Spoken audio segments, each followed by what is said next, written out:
अस्सलाम वालेकुम students, welcome to easy maths. आज हम एक्सरसाइज 2.4 के क्वेश्चन नंबर 3 का पार्ट नंबर 1 डिस्कस करने जा रहे हैं। क्वेश्चन नंबर 3 के स्टेटमेंट में हमें कहा गया है कि expand the following using laws of logarithm.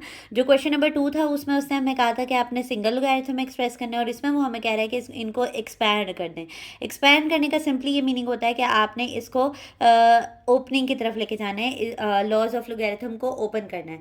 तो ये जो पहला क्वेश्चन है, अगर आपने हमारे लॉज ऑफ लोगैरिथम वाला लेक्चर लिया हुआ है तो आपको इन क्वेश्चंस को करने में बहुत आसानी होगी, और अगर आपने नहीं लिया हुआ तो मैं आपको मस्ट रिकमेंड करूंगी कि आप एक दफ़ा वो वीडियो देख लें।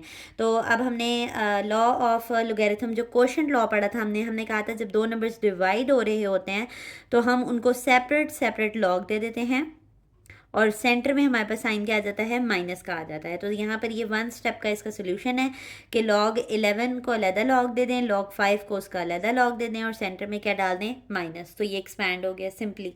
ठीक है, क्वेश्चन नंबर 2 की ये तरफ चलते हैं। तो यहाँ पर हमारे पास एक बेस भी दी गई है, यहाँ पर कुछ पावर भी आ रही है, अंदर भी कुछ नंबर आ रहा है। ठीक है, तो हम इसको एक एक करके ओपन करेंगे। तो सबसे पहले तो आप देखें ना, यहाँ पर log 5, ये जो स्क्वायर रूट है इसको मैं पावर फॉर्म में लिखूँ तो ये स्क्वायर रूट किसके बराबर होता है, 1/2 के बराबर होता है।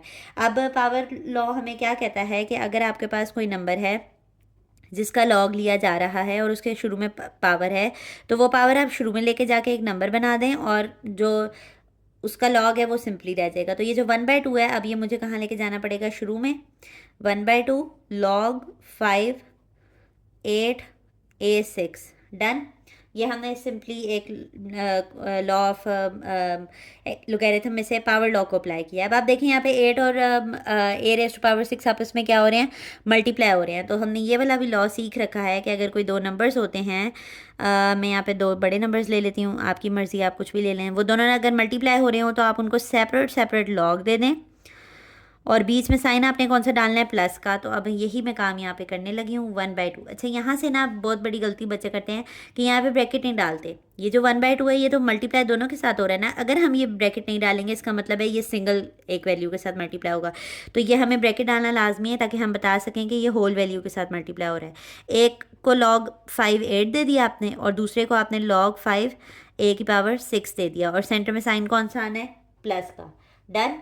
अब आप इसको मज़ीद सिंप्लीफाई कर लें। आपके पास 8 को हम कैसे लिख सकते हैं, 8 का अगर आप एलसीएम लें तो 2⁻3 नहीं आता, तो आप यहाँ पर लिखें 2⁻3, और इसको भी आप वैसे ही लिख लें क्योंकि नंबर का तो एलसीएम नहीं ले सकते हम। पर यहाँ पे पावर रूल दोनों के लिए सेम अप्लाई हो रहा है कि इन दोनों के ऊपर कोई ना कोई पावर है। तो पावर को भी हमने सीखा कि पावर आपने शुरू में ले जाकर क्या कर देनी है, एक नंबर बना देना है। ठीक है, अक्सर स्टूडेंट्स पूछते हैं ये जो आप साइड पे फार्मूलाज रेफर कर रही होती हैं, ये हमें पेपर में लिख कर आने हैं। तो देखें, अगर आप ये अपने लिए लिखेंगे ना, तो ये तो एक तो एग्जामिनर के ऊपर बहुत अच्छा इफेक्ट छोड़ते हैं कि बच्चे को, स्टूडेंट को अंडरस्टैंडिंग है जो वो कर रहा है। ठीक है, दूसरा आपको अपने नोट्स की रीडिंग में जो है वो बहुत ज़्यादा आसानी होती है कि आपको अपने नोट समझने में मुश्किल नहीं होती। तो ये 3 जो है वो अब शुरू में चला जाएगा, और यहाँ पर 2 सादा रह गया। इसी तरह ये 6 भी शुरू में आ जाएगा, और ये a अब सादा रह गया। अब आप 1/2 को अंदर मल्टीप्लाई करा दें। 1/2 को जब आपने 1/2 को जब आपने 3 से मल्टीप्लाई कराना है तो क्या आना है, और 1/2 को जब आपने 6 से मल्टीप्लाई कराना है तो क्या आना है, ये अब हम लिखेंगे यहाँ पर। देखिए, अगर हमने ब्रैकेट ना डाली होती तो ये सिंगल वैल्यू बन जाती। यहाँ पर हमारे पास क्या आएगा, 3/2, 3 1 जा 3 हो जाएगा, log 5 2, और यहाँ पर जो है वो कैंसिलेशन हो रही है, तो यहाँ पर आप लिख लेंगे 3 log 5a। यही वो रिक्वायर्ड आंसर है, क्योंकि इससे आगे जो है वो इसकी आप कोई सिंप्लीफिकेशन नहीं कर सकते, कोई एक्सपेंडिंग नहीं कर सकते, तो यही इसका सिंपली आंसर होगा। लास्ट पार्ट की तरफ चलते हैं जो आज हमने इस वीडियो के अंदर डिस्कस करना है। वो है हमारे पास natural log of a² into b divided by c। तो वैसे तो ये एक स्टेप का ही काम है, लेकिन हमने स्टेप बाय स्टेप करना है तो हम इसको स्टेप बाय स्टेप करेंगे। मैंने आपको बताया था कि नेचुरल लॉग के भी वही फार्मूलाज होते हैं जो हमारे पास कॉमन लोगैरिथम के होते हैं।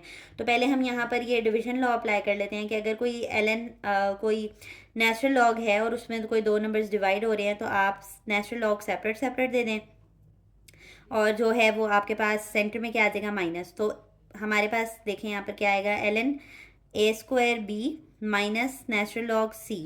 ठीक है, अब यहाँ पे दो नंबर्स मल्टीप्लाई हो रहे हैं, तो आप यहाँ पर क्या रेफर करेंगे, जो रेफरेंस होता है उसको 3 डॉट्स लेके लिखा करें।